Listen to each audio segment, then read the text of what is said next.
Imagine a river that sustained civilizations for thousands of years. Now, the site of one of the largest engineering marvels on the planet.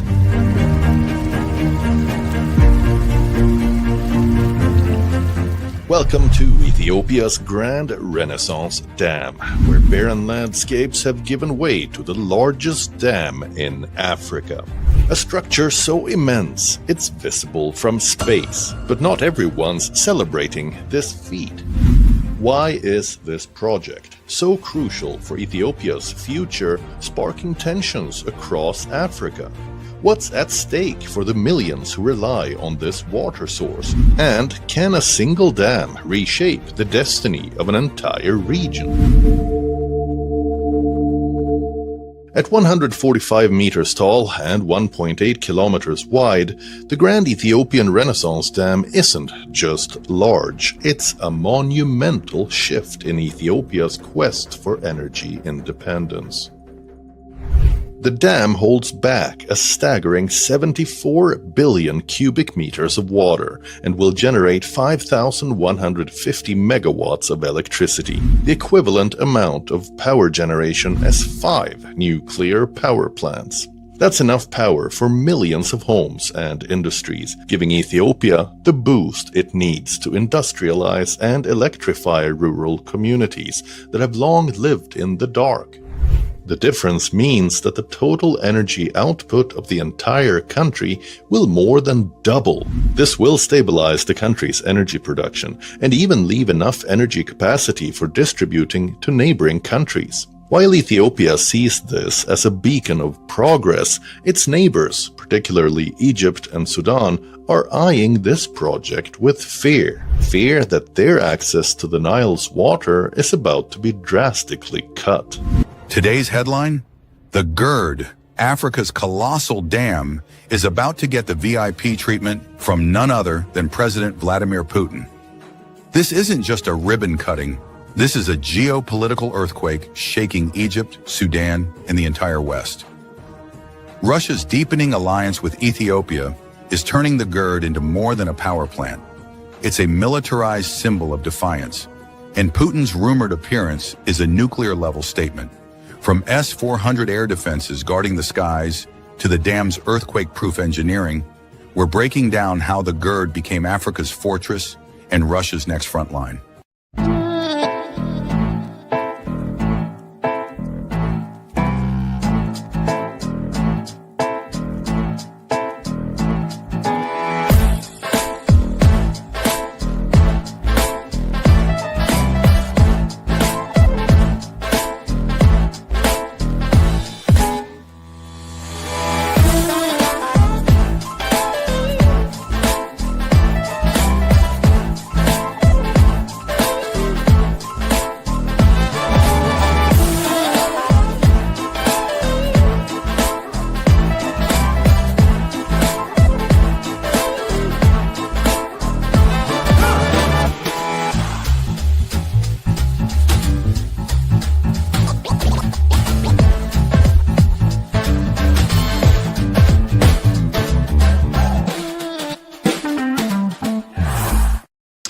Hey, welcome to The Whiners, episode 43. What is it? It's July 17th with your hosts, Jeff, Morgan, and me, Ryan.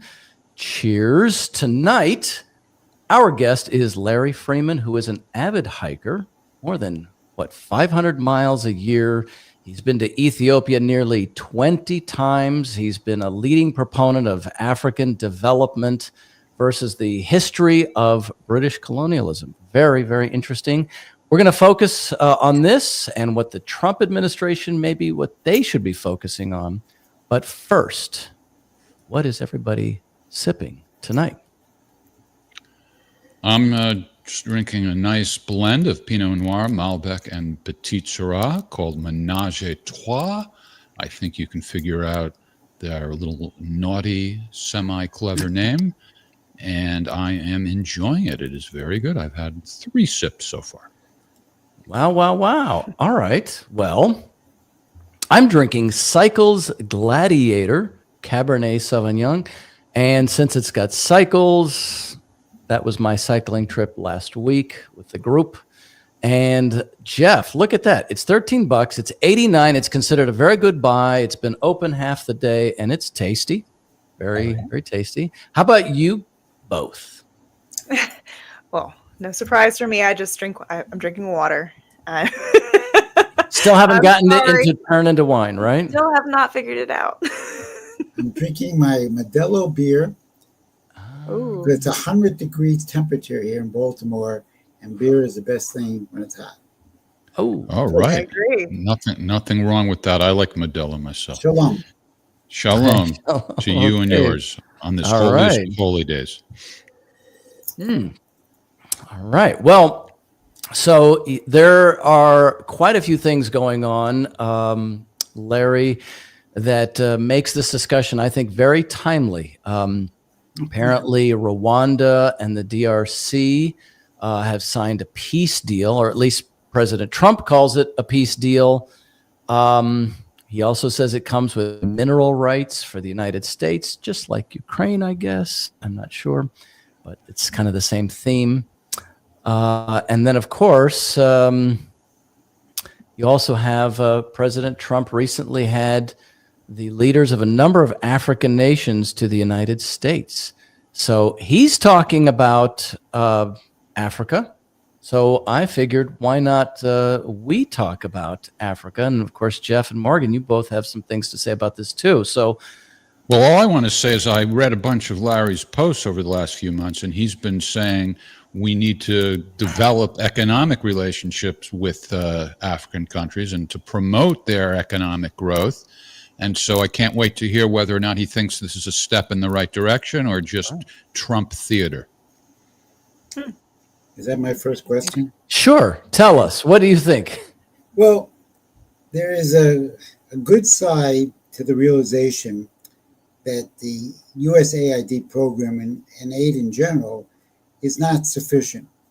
It's been going on for 60 years.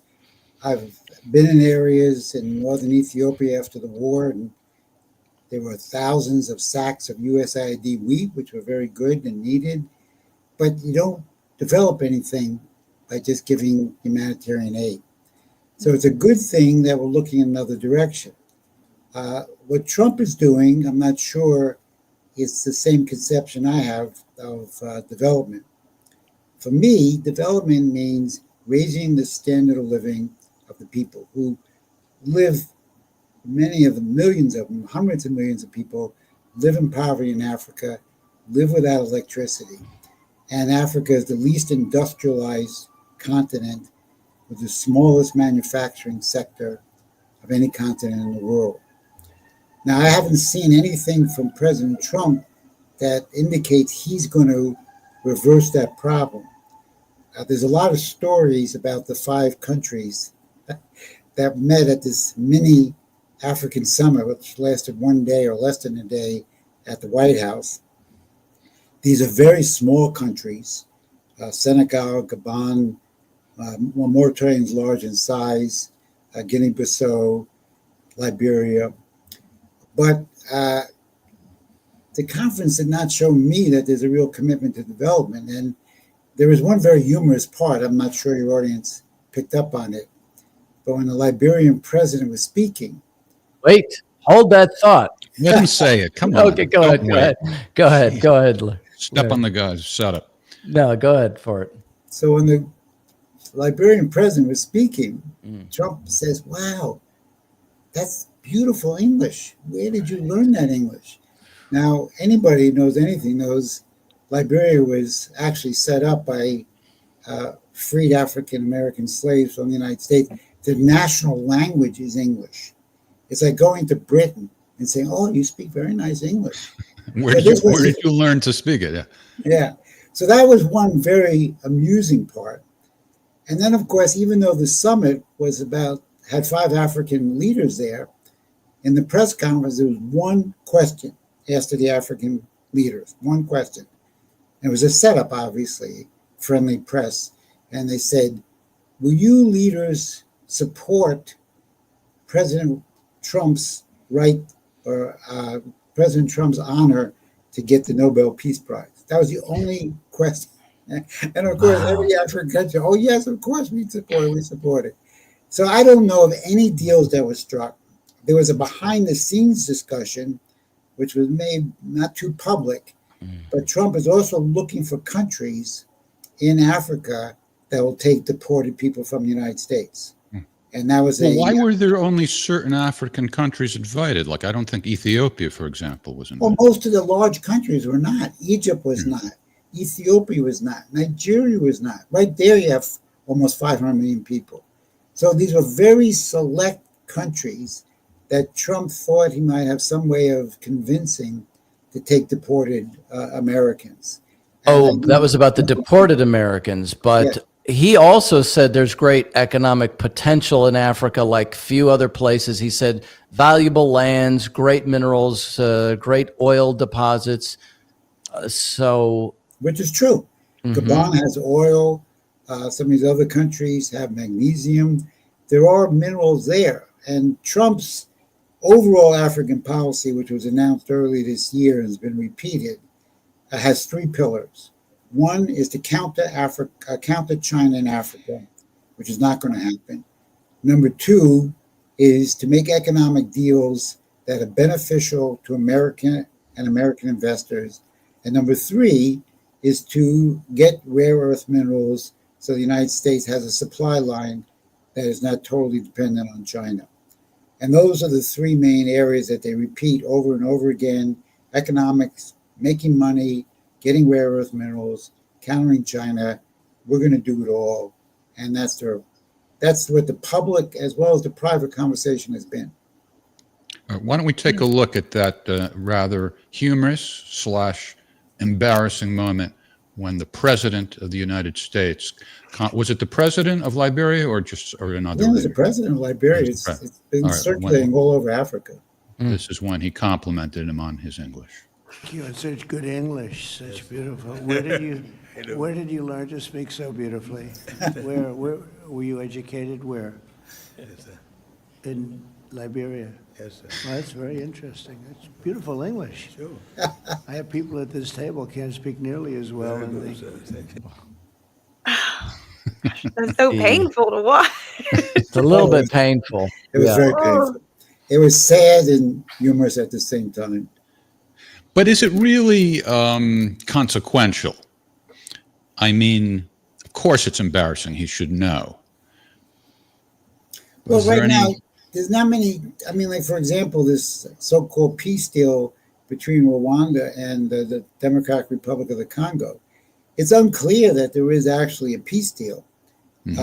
From information I've had, the Rwanda troops and M23 are still in Eastern Congo.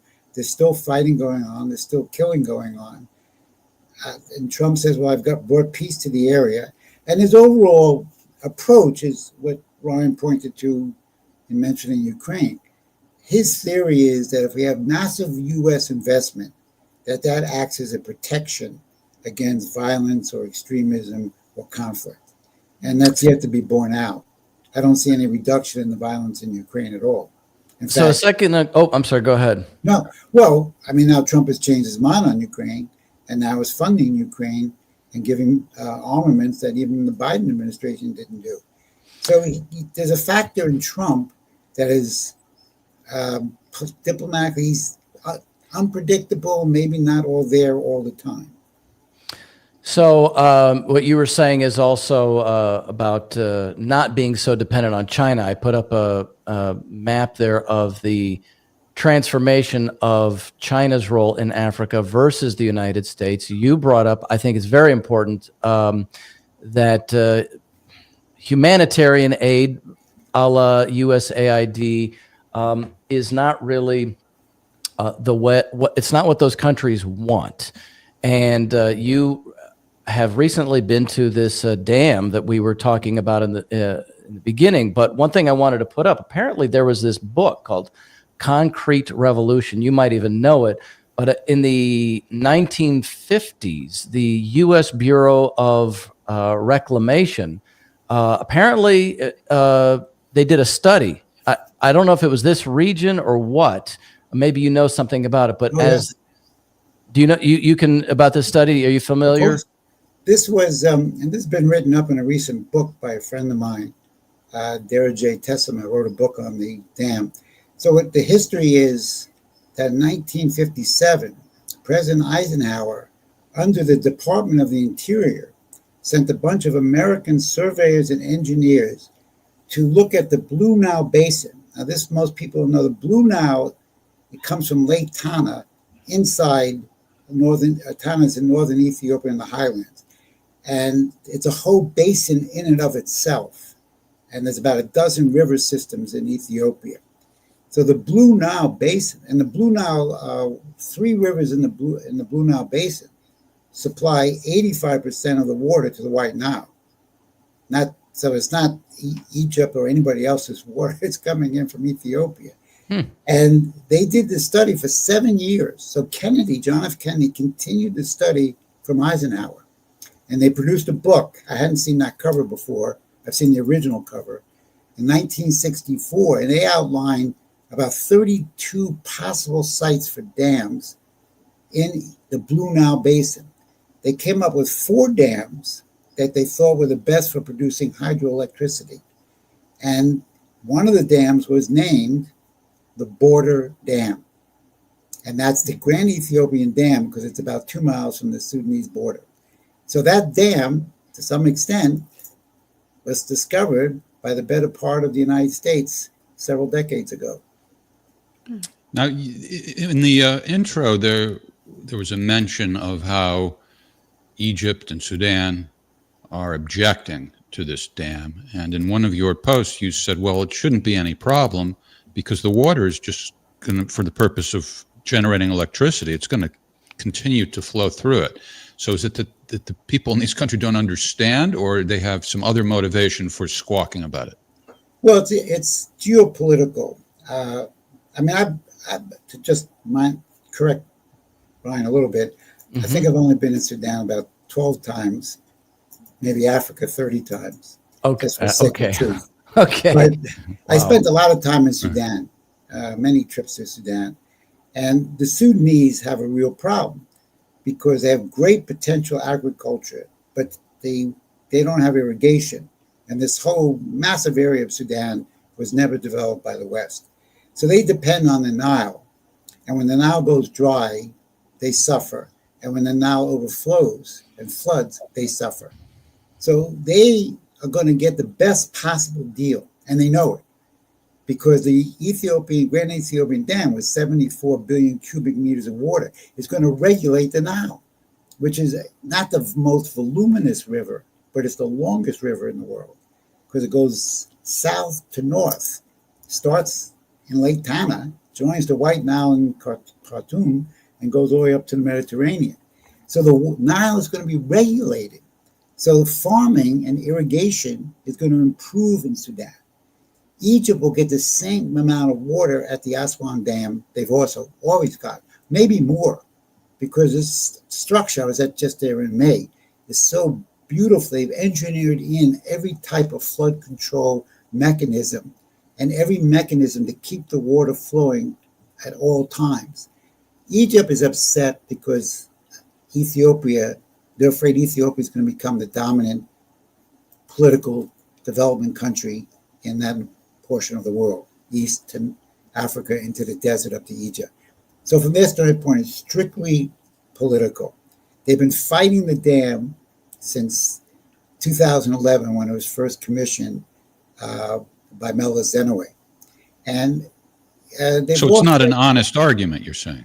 To me, it's not. And in fact, they complained that filling the dam, which took several fills, because you could only fill it during the rainy season, they complained that they were going to lose water because waters are going to be taken out. But the rains were so heavy, there was no diminution of water. And the Sudanese agricultural minister said we have no cutback of water. Now, Sudan's in a massive war now, so it's hard to figure things out. But there's never been any reduction in water. Well, how widely understood is it among, let's say, stakeholders, among leaders of nations, among the media, that it's not an honest argument? No, it's not understood at all because no one really cares about understanding it because no one cares about development. No one cares about the significance of 5,150 additional megawatts of power. I mean, there is not a serious concern by anybody in the United States. It was only after I went to the dam first time in 2023 that I think the American ambassador was shamed into going. But from my standpoint, why wouldn't every political official want to see this? This is the biggest self-funded development project that the continent of Africa has seen, I can't, in decades at least, maybe in the recent half century. So well, even though you believe that raising their standard of living is in the self-interest of the United States. Can you explain to our audience why that's so? Maybe that would be a way to get people. Well, if it's so simple, but if you're, okay, Ethiopia has 130 million people and growing. So it's the biggest economy in East Africa. It's the third biggest economy in sub-Saharan Africa behind South Africa, Nigeria. And the potential is enormous. So if you want to deal with violent extremism, which the cause is poverty, if you want to change the country to be more open, to be involved in more trade, in more commerce, you want to raise their standard of living. And you cannot have any development without electricity. And Africa, it's a criminal operation because a criminal that they've been deprived of electricity. There's less than 100,000 megawatts for sub-Saharan, that's the majority of countries below the Sahara Desert. And 40,000 megawatts comes from South Africa, and a lot of that comes from the nuclear power plant. So the country is energy poverty. And the poverty of the lack of energy is killing people every day. So if you are a thoughtful industrialist, a thoughtful political leader, a statesman, you say, we're going to build electricity everywhere we can. We may do it for free because the political and financial payback is extraordinary. People would be buying more. People would be living better. They would be buying American products and other people's products. But the United States is dense on the question of development. Right. There's something you wrote in one of your posts that really stood out to me. You said that no president in the last 60 years has understood how the U.S. was transformed from 13 colonies into an industrial nation.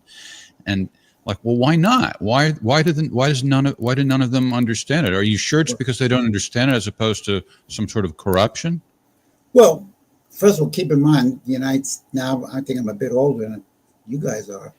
But I've watched step by step. The United States has been dumbed down. There's no thinking. There's no independent investigation. If there was any investigation by any media or any congressman or any leader, they would say, wow, so how did Ethiopia build this dam? They funded it themselves. Wow. So how were they able to do it and it has been done in other places? They would make investigations. Like our treatment of China is horrible. We don't want to learn anything from China. Yeah. Kennedy was the last president who cared about Africa. There's two very interesting books on it. And he wanted to work with the leaders of the new African country because they were all becoming independent from 57 into the 60s. Of course, he died in 63. His closest ally in Africa was Kwame Nkrumah, who was considered the father of the liberation of Africa. His first state dinner, there's meetings and lunches, but his state dinner is very formal. His first state dinner with John Kennedy was with Kwame Nkrumah on March 8th, 1961. And there's a picture of them at the airport smiling at each other. And we helped build the Volta Dam, which was hydroelectricity on the Volta River in Ghana, and a smelting plant for aluminum. And that's the last great American project we were involved in Africa. We have a question from one of our regular viewers here. He's in Somerville, South Carolina, which of course is known as the inferior Carolina compared to North. Somerville John wants to know, how will the dam affect solar panel and windmill sales in the region? Well, I have slight disagreements with many of these countries. I think they're relying much too much on windmills, which I don't think are effective at all. And I think solar energy is very limited. So these countries, including Ethiopia, are going ahead with their solar and windmills. They're not stopping them. There's a big solar drive in Ethiopia. But there's nothing there's no competition with 5,150 megawatts of constant electric power if you have 100% efficiency. So the problem with windmills, I think they produce no net energy myself. And solar, they're great for plants, but they're very diffuse energy source. Only hydropower, coal, fossils, nuclear, this is the only thing that can power an industrial economy. And that's what concerns me. I want massive industrialization. I want a manufacturing sector. And you can't have that without a constant, powerful, plentiful, reliable source of energy. I've had fights with all the NGOs. I've been at the UN, and they're all wrong on this question because you're not going to get good governance. You're not going to get so-called democracy. You're not going to get human rights if people don't have a standard of living commensurate with our own. And you can't have that without electricity. Larry, you actually wrote an article saying Ethiopia prioritizes growth in manufacturing. You were just there in May, and I took a little clip of the video. So I'll play a little bit. You'll have some words, and then it'll play, and we can just talk over it. Because I think that in the United States, for example, the left today, the Democratic Party and their friends, they like to talk about sustainable development, and frequently, if you turn on NPR, they're talking about people with micro loans to make baskets in their house and things like that. And then you have what Trump is talking about. Now you're talking about big scale things. So I want to take a little clip of this, Sure. and then we can keep talking.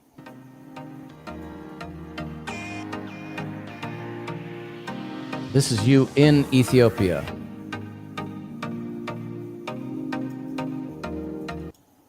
Uh-oh. Actually, there is some speech, though, that's going to pop in right there. For Ethiopia, essentially makes the growth of manufacturing one of its top priorities. All right, well, we missed the rest of it. But now the thing that's interesting, these are pretty modern facilities. And you said that you had visited textile, steel making, I forget the others, but I think even in some of these clips, there's some machine tools. That's the AMG Steel Company, and the rest are various garment manufacturing companies. Mm-hmm. There's a massive amount of garment production, from production of yarn to the finished product of clothing. And a lot of these companies are in industrial parks in Ethiopia where the ownership is foreign ownership. So the Chinese own some, the South Koreans own some, other countries. And a huge amount of work goes into production of these. These are now garment factories we're looking at. And a lot of people are employed. The problem there is the wage level is too low, and we have to increase the wage level. But they are providing work. They provide transportation. I went to a daycare center that was on one of these plants where I was assaulted by all these young kids. So the area is increasing in what they call industrial parks or industrial zones. As I said, the problem there is that they have to find ways to increase the wage, but at least they're employing African. The other shots you have showed rolling steel. Mm-hmm. And this is AMG. I think it's AMG or OMG. And they have the only steel plant I've ever seen in Africa.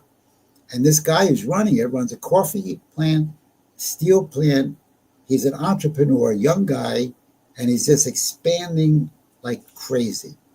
And there are other points I visited, some manufacturers of water barometers. So people being employed at these better jobs, higher pay, higher skill. So there's an entrepreneurial spirit. And I met with the Minister of Industry while I was there. And I haven't written a report on that yet, I will. And they have a very aggressive program to increase the percentage of the GDP in manufacturing and increase the amount of people employed in manufacturing. They still have lots of problems in Ethiopia, as all of Africa. They still have poverty. There's 450 million people in Africa living in poverty. That's less than $2 a day. That's the largest amount of any portion in the world. Wages are too low, inflation's too high, but they're making progress. And that's what I try to concentrate on. Where is their positive growth? Where is their intention to improve? And that's what we should be supporting so we can solve these other problems. You can only solve poverty by economic growth. Mm-hmm. So how would you compare what China's been doing on the continent versus what the United States is doing? I know you've said a few things about the United States already, but one of the comments that I have seen is that they're basically piling these countries up with debt. Right.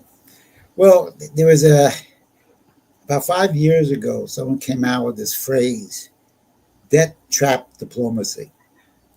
And this took over the West. And so we had every idiot congressman, President Biden repeated, Democrats, congressmen, Democrats, senators, Republicans, and it never was true. And the main people who were fighting was me and a woman from a think tank, I don't know if it's still functioning, the China-Africa Research Institute, CARI. It was a branch of Johns Hopkins University in Washington. She's retired now. But she would every year or twice a year put out the most accurate figures on debt. They still may be in the database. There was no debt trap. There was lending money. Sometimes the African countries couldn't pay it back. So there were negotiations made. And even some of my friends who I consider to be educated fell into this. And I would always say the same thing to them and to any viewer listening to your show. Name one project where the Chinese seized the project or seized the resources or took over the country for failure to promptly pay the debt. They are behind the debt. Every country in the world is behind the debt. In fact, some people say that Africa is not the most behind the debt.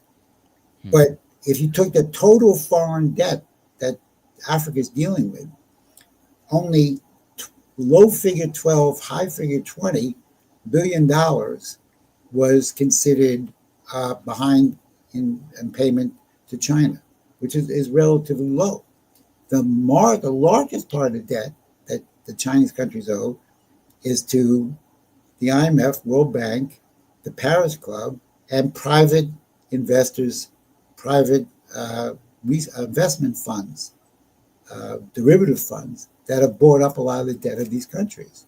So it was one of those I guess they called it an amendment at the time, had no basis to it, was repeated over and over again, and every damn fool in the United States repeated it. And there was no truth to it whatsoever.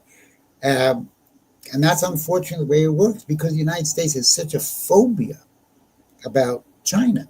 Look, I was in China in September. I spoke at a conference there. They, by everyone's estimate, including the World Bank, they lifted 700 million people out of poverty.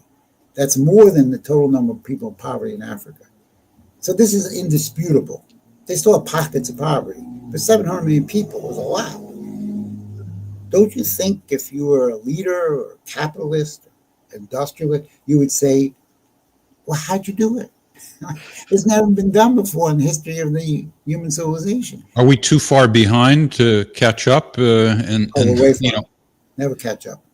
What about agriculture? I've been reading stories that say, well, there's some new technology coming there, and that's going to impact the immigration situation because we won't need anybody, whether they're Americans or immigrants. What's on the horizon with agriculture? You mean in Africa? No, here in the U.S. In the U.S. I'm wondering if that might be an exception technologically that they're... Well, I mean, the U.S., I mean, when I was in California, I mean, it's some of the most beautiful, organized agriculture I've ever seen. I'm an agriculture infrastructure man. That's what I love. I was driving with my wife, and I just got out of the car and just walked around because it was so well organized with irrigation, rows of the trees, the mechanization. And the United States has wonderful potential agriculture, but we've unfortunately used a group of low-paid labor to do the kind of work other people don't. And picking fruit from the ground has a big effect on your back. So the United States has always been the breadbasket and could be a bigger breadbasket. And the family farmer has been the single most productive unit of production in the history of mankind. In Africa, they're just starting to do what we've done, which is irrigation. I don't know if one of the pictures on my article, I don't know if you picked it up, is I'm standing on the top of a 25-foot central pivot irrigator. And I saw these when I was organizing farmers in the United States. It starts at a central point, and then it rotates around a circle. And as it rotates, it sprinkles water. This is used in the most advanced productive farm in the United States. If you fly over the United States, sometimes you'll see out over Iowa, big circles in the ground. This is from the pivot aggregate. So the agriculture in Ethiopia is expanding as fast as they can with irrigation. So the wheat fields I went to were irrigated. There's pictures of them in my last article on my website. And this is changing everything. So they became self-sufficient in wheat in 2023. Now they expect to produce 30 million tons of wheat in this year, which they're going to be selling on the international market, and they'll be gaining foreign exchange. In other words, currencies from the rest of the world that they can use. So this is a tremendous explosion. I've been in, half a dozen or so sub-Saharan African countries. I've never seen this intent to develop in this way. I get attacked by the enemies of Ethiopia, and I say to them, okay, what are you doing to help economic growth? Yes, there's problems, but Ethiopia, I believe, has more intent to see this kind of economic development, which is exactly what we did in the United States. And they've had several major innovations. They came up with something called cluster farming, which we didn't have in the United States, because the majority of farms in Africa are 1 to 2 hectares, pretty small. You can't really be efficient when you have only 1 to 2 hectares and you're using an oxen and sometimes a human being. So what they did in Ethiopia is they got cluster farming. So 2,000 farmers would pool their land together. So they prepare the land together, they seed the land, they plow the land, and by pooling the resources, they could rent machinery, which is on the front page of my site. I have a harvesting machine dumping out wheat. And so these cluster farms now have become more profitable and more productive than any other farming they've experienced recently in Africa. It's like a reversal. It's like a reversal. You have Ethiopia building the dam. You have these modernizations coming along. I was reading about how China is modernizing Tibet by simply bringing roads and infrastructure in there. Whereas in 2023, the Biden administration signaled their intention to remove 4 dams on the Snake River, and I'm trying to remember where else it was. But basically, the claim was, well, we've got to save the salmon. So it's like what you're talking about that Ethiopia is doing. I mean, you're saying that they're at the base level, but we're undoing years and years of development. It's like with Kennedy, you had these great ideas, and then it just stopped. I would go further than that. The word development has really been eliminated from the minds and the vocabulary of our leaders, and the American population just goes along with it. We don't think about development at all. The word doesn't get mentioned. And unfortunately, so far, all Trump is talking about is making money. Making money is not the same as development. I mean, something may get developed in the process. But his intent and my intent are totally different. I know if we bring high-speed rail, there's going to be a conference in Nigeria, maybe speaking in September on this. There are plans to build a high-speed rail system that would crisscross Africa. You'd have several north-south lines and several east-west lines. This would revolutionize the economy. If you expand your port facilities, you increase the millions of tons that pass through your port, you're going to hire more people. You're going to increase the wealth of your society. These things, which are obvious to some of us who know the history, are gone in this current discussion of our culture, young people, older people, leaders. And you find yourself, like most of the time with my friends and others, I'm the only one representing this point of view. But this is what Africa needs. It has all the water, all the soil, all the minerals, and the population. The population is going to double to 2.5 billion in 2050. Some of us will still be alive then. The United States and the Western countries are unable to reproduce, physically reproduce the people. So the projection is they're going to be importing Africa into the West to fill up the workforce. So that, well, you see, how stupid are we? You see economic progress as an expression of creativity. And I don't know how many other people are like me, but in case they are, let me just throw this out there. When I was younger, through most of like the first half of my adulthood, I was like a show business guy. I worked in television, stand-up comedy, and so forth. And I thought that was creativity and music and so forth, even though I'm not a musician. Of course, I see that as creativity. But only in recent years have I begun to see business development and the kind of things we're talking about as creativity. And that's what makes it exciting to me. So I'm wondering, maybe that could be a key to getting other people on board. Well, this is what we have to fight for, is look, the human beings are unique in that one capacity. We can go to the bathroom, we can eat, we can walk around, but other animals can do that. We're the only ones that can think creatively. Yeah. And my hero is Socrates and Plato. And this is the unique human quality.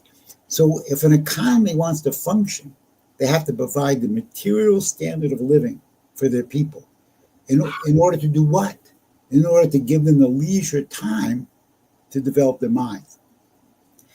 When these human rights groups say, don't even discuss electricity, I say development is a human right. Electricity is a human right. Leisure time is a human right. A house that's lit 24/7 is a human right, because this is what develops our unique humanness.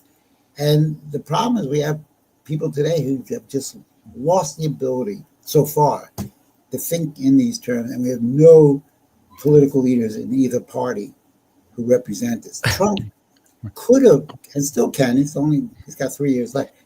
He has the ability, because of his support base, to make a change in policy, but he's not thinking clearly.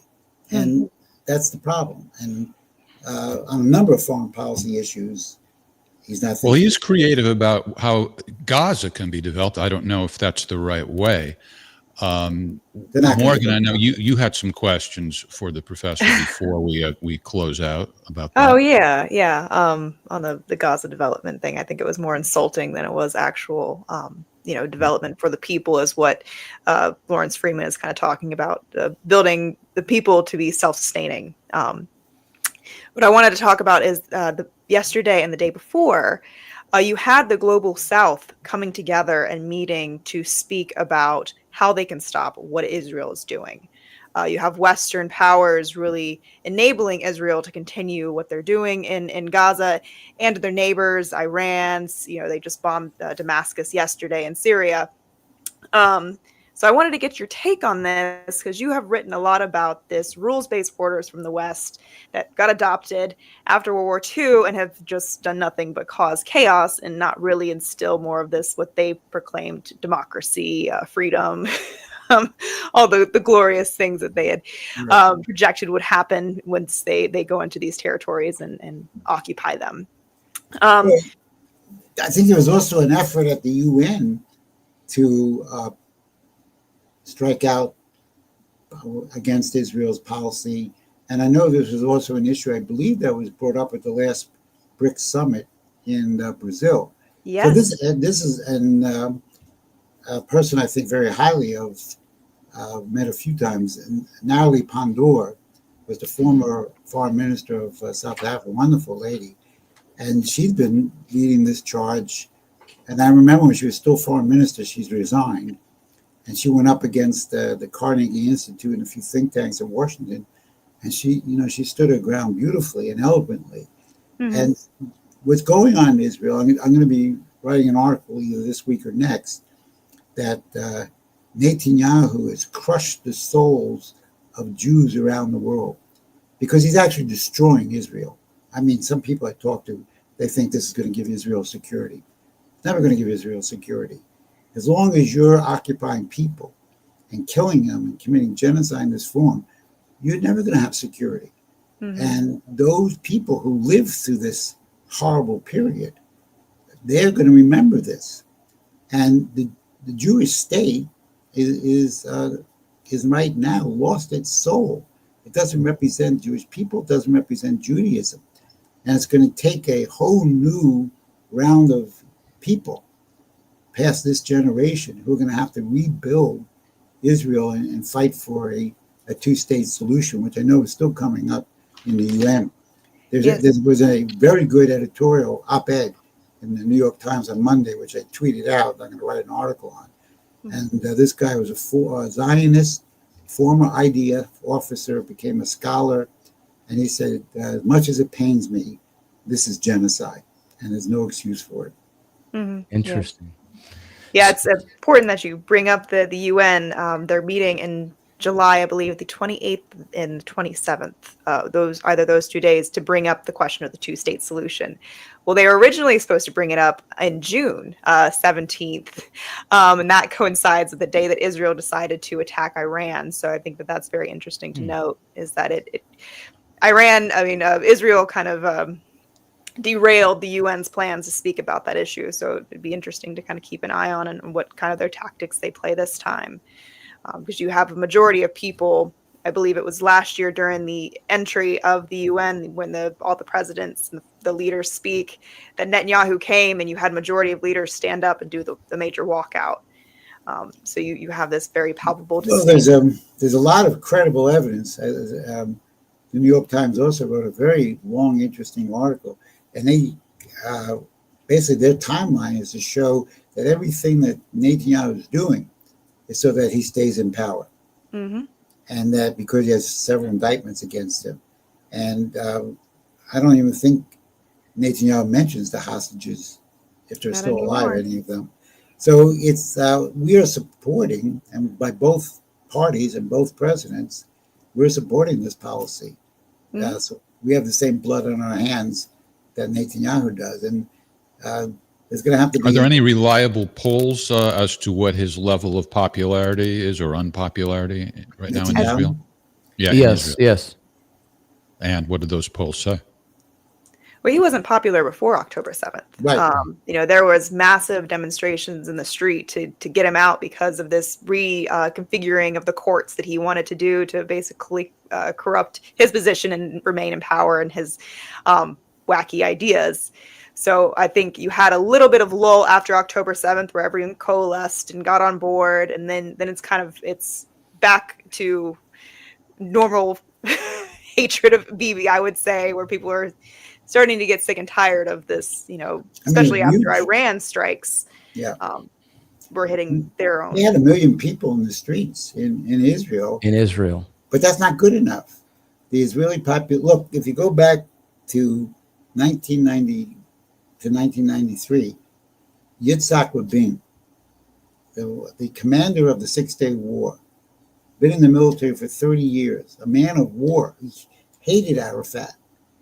And yet he turned into a warrior for peace and got assassinated by the people in the Likud around Netanyahu. And it was so bad that Rabin's wife, Leila, I think, she wouldn't even shake Netanyahu's hand at the funeral. And so since that time, 40 years, Israel has suffered and missed every opportunity to actually develop a commonality of development with the Palestinians. And now the intent is, no question about it, if you look at the figures, is to not only reduce the population of Palestinians, but to kill so many women and children that you're going to reduce the rate of growth of the population, which is what was done in the Congo by King Leopold in the 1890s. That they lost not only 10 million people, but their rate of growth significantly contracted for a number of years because so many fertile women were killed.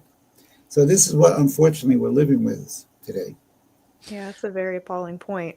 So you have talked to quite a few people in China and various of these countries. Are any of them discussing, hey, how do we get the United States to use its historic goodwill and industrial capability as well, in the same way that China is participating to build these countries? Is anybody saying, hey, how do you get the American population involved or anything like that? Or is it just because the reason I say that is this whole idea of the global South is being seen somewhat negatively around the people that are advising President Trump. I think I could be wrong about that. They see the global South as a enemy to usurp their hegemonic influence. It's the zero-sum game mentality. Only one person, only one country, one system is going to be on top, and all the others are going to be on the bottom.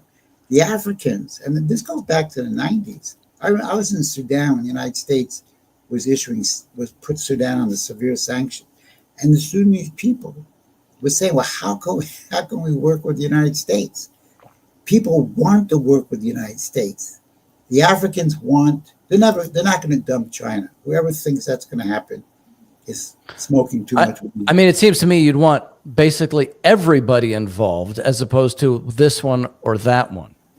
Well, every country brings something different is what I'm saying to the development.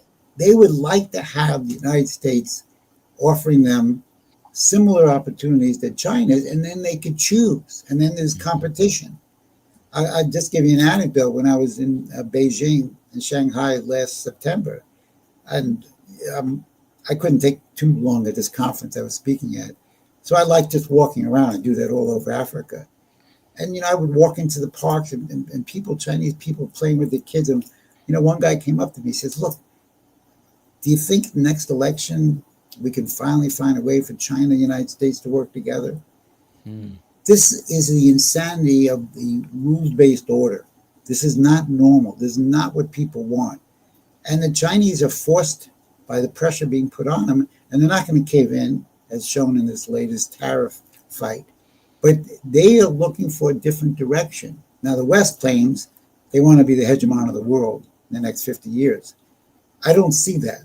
I think there's plenty of ways we could find working together. I made a proposal to the United States Institute of Peace 15 years ago as one of the think tanks. Trump has shut it down since, but this was 15 years ago. And I made the same proposal when I spoke at the Hansheng conference in Beijing in September. I said, let's break the control of the rules-based order and have China and the United States step out of the current rules-based order fighting and adopt a joint mission to develop Africa, where you're going to have 2.5 billion people. So let's find a way, outside of everything else that goes on, that we will pool our resources, give them electricity, give them railroad. So there was 1 or 2 guys interested in the United States and the military when I presented it. And everyone in China thought I was just totally idealistic. But we could do that. Yeah. I have one more comment on that, if I could. Is that all right, Jeff, or you want to jump in? No, go ahead. Because I dug up an old article. You're talking about the 1990s, and I don't really know these timelines very well. But you had led a delegation of state representatives from the what is it called? The National Caucus of. They were state legislators from various states in the United States as part of the what you're saying. There was a national organization. Right. So the point is, you had said earlier that there's nobody in the United States that's interested.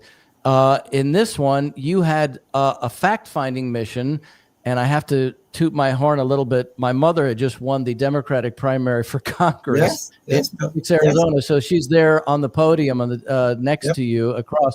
But you had led this delegation. So those were elected officials, yes, who in the United States who were interested. Yes. So what's happened at that level? Well, this was a big step forward for these guys. All these guys, I don't know about Elena Milk, your mother, but all the black state legislators, except for one of the congressmen who was with us, but all the state legislators, they'd never been out of the United States except they vacationed in the Caribbean. They'd never been to Africa. They didn't have passports. So this was a whole new experience. And as we're pointing out, that was 30 years, 1995, 6, 7. So that's almost 30 years ago. And that's the point. I'm glad you brought it up. We have to climb. We don't have people who are interested in that. They were the leftovers. I shouldn't say leftovers. They were the continuation in their own way of the civil rights movement. They were now state legislators. Tom Jackson, I think, is the one. Theo Mitchell in the Carolinas. I remember visiting him and discussing this in his office. Yes. The passion for developing the continent of Africa and using, I think he's South Carolina at the time, using the industrial base that we still had there because we make cars, I think, in South Carolina to export. Yeah, Theo was great. Well, why don't we use our love of wine as the window into this world of citizen diplomacy? Larry, you travel all over the world. I'm very impressed with how often you travel. You must know, I mean, you had no reason until now probably to focus on it, but I imagine some of these people that you know from your travels are wine lovers. Will you help us generate a little citizen diplomacy based around wine? To be honest, the Ethiopians have been trying to develop Rift Valley. That's where the Rift Valley is there, which, as if your children and your children's children may know, and someday, about 1 million years from now, it's going to branch off and become a separate island. But it's going to be a while. So in the Rift Valley, they've been trying to make Rift Valley wine, which I've been tasting since 2014. Every time I go there, it's only getting a tiny bit better. They make 4 or 5 great beers. I love their beer. When I go there, I just eat Ethiopian food with your hands, and injera bread. It's very spicy. Oh, yeah. I was telling Morgan about Ethiopian food before. It's great. I used to have it a lot in Los Angeles, but they don't have it more. Wheat that they make injera from. Injera is that fluffy, spongy bread you grab your food with. Right. Now, South African red wine and white wine is the best. I've heard that, yeah. From what I understand, they splice some of the vines from Germany, from the Rheingau, and they started growing them. And anywhere I can buy a South African wine, I'll buy it. The red wine is good. The Pinotage is fantastic. They do make a white wine. So I would say, given the fact that Trump now is dumping on South Africa, you should have an outreach program. Because that's what I'm saying. So the answer to my question is yes, you'll help us. You'll introduce us to wine lovers. When I was in Nigeria or anywhere I go, if I found a bottle of South African wine, that was the wine I had. So maybe you can we can get Elon Musk involved because he's on the out. He's from South Africa. He knows the wine. I don't think he likes the South African government. I think he comes from the other side of the South African government. Well, he's persuadable. People can change. Yeah. Once we sit around sipping wine, anybody's persuadable about anything. Especially after the third glass. Where can people find you on social media, Lawrence? I have 3 sites. Ryan's already made fun of one of them, which is my website, which is a long name, Lawrence Freeman, African the World. There's a reason for it, but it's not interesting. Okay. I now have a Substack, which is lawrencefreeman.substack.com. And I have L. Freeman's Africa, at L. Freeman's Africa, which has about 83,000 followers. Wow. And it's very controversial. If I put out something... You're talking about an X now, right? The third thing you mentioned, that's X? Yeah, I said Twitter. You're right, X. Yeah. Anything that I put on that, will on Ethiopia, Eritrea, anything in the Horn of Africa, immediately I'll get attacked, and then people will defend me. I've been called every possible name on Twitter. Self-hating Jew? How about that? Have you been called that? No, I haven't heard that one yet. I'm just Jeff, you did. But that was a good one. I've been told, go back to your diapers, you got dementia, you're crazy, and then attacking the president, the prime minister of Ethiopia. This goes on constantly. And you got to wear that as a badge of honor, Larry. I've been attacked by a lot of people over a lot of time. So, Larry, we had the culture minister for Imran Khan on our show, a friend of his. From Pakistan? Yes. And he also got lots of name calling and things like that. And one of our guests, one of our audience had recommended him because he's always talking about freeing Imran Khan. Yeah. So you're kind of in good company. And then speaking of, diapers and losing it, apparently President Trump was diagnosed with chronic venous insufficiency now. Was that because of the chubby ankles, the swollen ankles? It's something about, the ankles, and so it impacts his quality of life. So maybe he's been a little bit erratic because his ankles aren't feeling well or something like that. Well, it's not the right diplomatic forum to discuss this, but I think there are some serious identifiable problems with the president. But that would be another This is the right forum to gossip. Yeah, you can. We're into defamation here. No. We just couch it by saying in our opinion. That's right. All right. Well, thanks for joining us. You were a great guest. We really appreciate it. Thank you so much, Lawrence. I appreciate it. I'm back anytime. As you can see, I don't have a shortage of words, and I try to write every week in between hiking and writing and keeping my cats happy. It's a big part of my life now. I watched a bunch of videos on that GERD dam, which you guys had a nice one. Yes, and I've seen a few others. Jeff found that, and I'll tell you what, it's exciting, and that's the kind of thing I feel like we should be doing in the United States also, and building things. Why aren't any Americans outside of myself visiting this dam? Why isn't there one word of praise? Because it's dangerous to go to Africa, isn't it, Larry? Isn't it dangerous? If there's a winery near the dam, I'm in. I'm sure there will be, because they're going to make a huge resort area of this big, gigantic reservoir. See? We're changing the world right now. They can't make any promises it'll be good. But the first time I went there, it was still being constructed. The second time I went in May, it was almost done. And one of my friends, an Ethiopian colleague of mine, she said, I never saw such a big smile on your face. When you see the turbines, the mile-long area that you can walk and drive across, when you see the water chutes, the waterways carrying down the water, 331 meters per second, it is so exciting and done by an African country. Majestic. It looks majestic. Look, think about it. And this is what I mentioned in my articles. Lake Tana, according to history, has been there for 5 million years. So theoretically, the Blue Nile has been meandering down through Ethiopia into Sudan for 5 million years. But the Ethiopians in 2011 were smart enough to initiate a dam. So they were smart enough to exploit something that had been around for millions of years. That's economic creativity. Fascinating. All right. Yeah. Well said. Thank you very much, Larry, for coming on to the show. This is exciting. Yeah, I had a good time. Good. Glad to hear that. Thanks for saying so. And thanks to our beloved audience. Please join us again next week at the usual time, 7 p.m. Eastern Time. We're here every Thursday night. Take care, everybody.